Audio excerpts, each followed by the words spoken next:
Assalamualaikum warahmatullahi wabarakatuh. Pada video tutorial ini, kami akan menjelaskan tentang penggunaan rumus HLOOKUP dan VLOOKUP dengan menggunakan define name. Nah, apakah define name itu?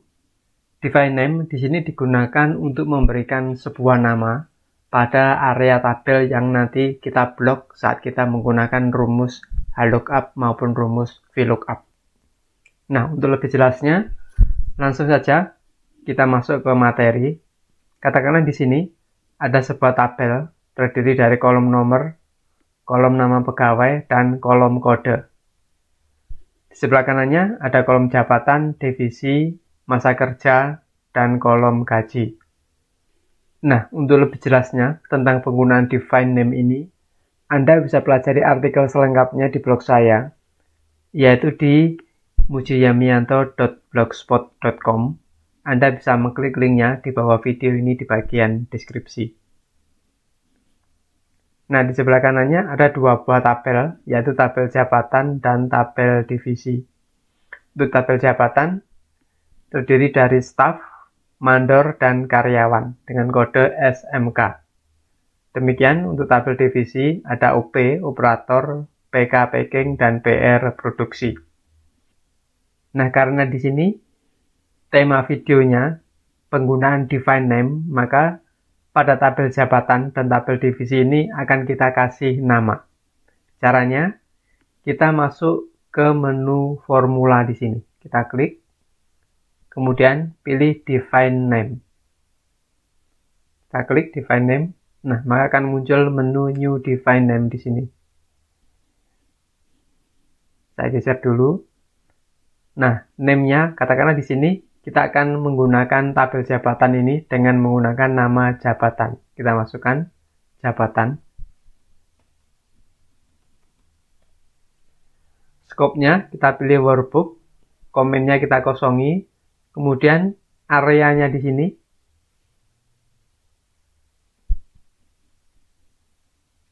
Mulai dari kolom S, kodenya ya kita blok semua. Kemudian pilih OK. Kemudian pada tabel divisi juga demikian. Kita pilih define name. Kemudian kita masukkan namanya divisi. Scope-nya workbook. Kemudian untuk areanya kita blok seluruh tabelnya. Kemudian tekan OK di sini. Nah, kita bisa lihat pada menu Name Manager, kita klik. Nah, maka secara otomatis akan muncul di sini dua buah nama, yaitu nama divisi dan nama jabatan. Nah, ini adalah cara untuk memberikan define name.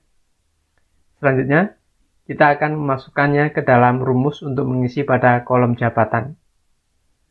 Kita ambil data-datanya berbentuk vertikal, maka kita gunakan rumus VLOOKUP. Sama dengan VLOOKUP, kurung buka. Lookup value-nya kita akan ambil dari kolom kode satu karakter dari sisi sebelah kiri. Jadi di sini kita akan ambil S, K, M, dan seterusnya ke bawah. Karena itu kita gunakan rumus left. Kurung buka. Muncul rumus left di sini, teks, ini merupakan alamat selnya. Kita klik di kolom kode, di sel C5, titik 2, number karakter, jumlah karakter yang kita ambil ada 1, kita masukkan nilainya 1, kurung tutup, titik 2, tabel array. Nah, di sini biasanya kita akan mengeblok area tabelnya. Nah, karena tadi area tabel jabatan di sini sudah kita kasih nama, maka kita tinggal masukkan namanya saja. Jadi jabatan. Titik 2, kolom index number. Nah, di sini staf, mandor, dan karyawan berada di kolom kedua. Kita masukkan nilainya 2. Titik 2, false, agar hasilnya presisi. Kurung tutup, tekan enter. Nah, maka akan muncul staf. Coba kita copy ke bawah. Nah, tadi ini S, staf, K karyawan, M mandor, dan seterusnya ke bawah. Selanjutnya untuk yang nomor 2, pada kolom divisi, ini saya perbesar dulu. Dari kolom kode diambil 2 karakter dari sisi sebelah kanan berdasarkan tabel divisi. Nah, di sini kita akan mengisi. Pada tabel divisi kita lihat di sini. Untuk tabel divisinya dia berbentuk horizontal karena data-datanya memanjang ke sebelah kanan. Maka kita gunakan HLOOKUP sama dengan kurung buka. Kita ambil 2 karakter dari sisi sebelah kanan, maka kita gunakan fungsi rect, kurung buka. Pada rumus rect ada teks, kita alamat selnya, kita klik di sel C5, titik 2, number karakter, jumlah karakter yang kita ambil ada 2, kurung tutup, titik 2. Nah, tabel array di sini kita juga kasih nama, yaitu divisi. Titik 2, row index number. Nah, di sini data-datanya berada di baris kedua. Kita masukkan nilainya 2. Titik 2, rank lookup-nya kita masukkan false agar hasilnya presisi. Kurung tutup, tekan enter. Nah, kita tinggal copy saja ke bawah. Nah, itulah di sini.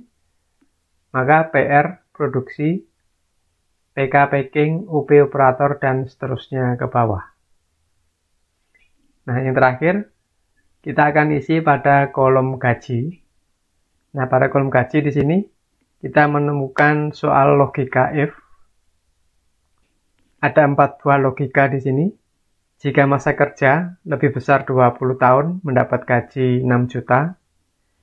Jika masa kerja lebih dari 15 tahun, mendapat gaji 5 juta. Jika masa kerja lebih dari 7 tahun, gajinya 4 juta. Dan jika masa kerja lebih dari 0 tahun, gajinya 3 juta.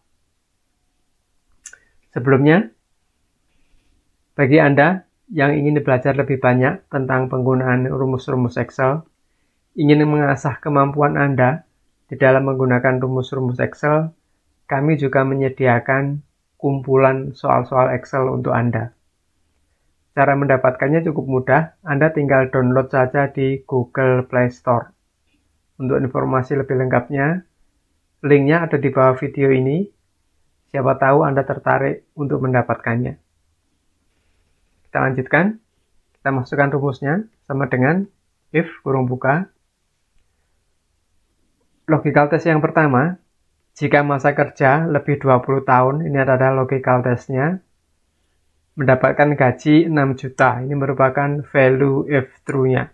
Kita masukkan masa kerja, maka kita akan mengacu pada kolom masa kerja di sini. Kita klik di sel F5, lebih besar 20 tahun, maka titik 2, value if true-nya adalah gajinya 6 juta. Kita masukkan 6 juta. Titik 2, value if false. Nah, kini kita substitusi dengan fungsi logika yang kedua. Kita masukkan if kurung buka. Logical testnya, jika masa kerja lebih dari 15 tahun, ini adalah logical testnya, mendapatkan gaji 5 juta rupiah. Ini merupakan value if true-nya. Kita masukkan. Kita jadikan titik acuannya di sel C5. Titik acuannya kita masukkan di sel F5. Lebih besar 15 tahun, maka titik 2, gajinya 5 juta. Titik 2, value if false, kita substitusi fungsi logika yang ketiga, if kurung buka.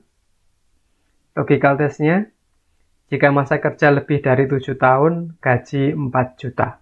Kita klik di sel F5, lebih besar 7 tahun, maka titik 2, gajinya 4 juta. Titik 2, value if false. Nah, di sini untuk value if false, fungsi logika yang terakhir, Jika masa kerja lebih besar 0, ini kita abaikan atau kita hilangkan. Value if true-nya 3 juta, kita jadikan sebagai value if false. Jadi seolah-olah bernilai salah. Maka value if false-nya adalah 3 juta. Kita masukkan di sini. 3 juta. Kemudian tutup kurung. Tekan enter. Di sini kita tinggal copy saja ke bawah jawabannya. Nah, seperti ini. Ini adalah cara penyelesaian dari soal nomor 3. Semoga bermanfaat. Terima kasih. Wassalamualaikum warahmatullahi wabarakatuh.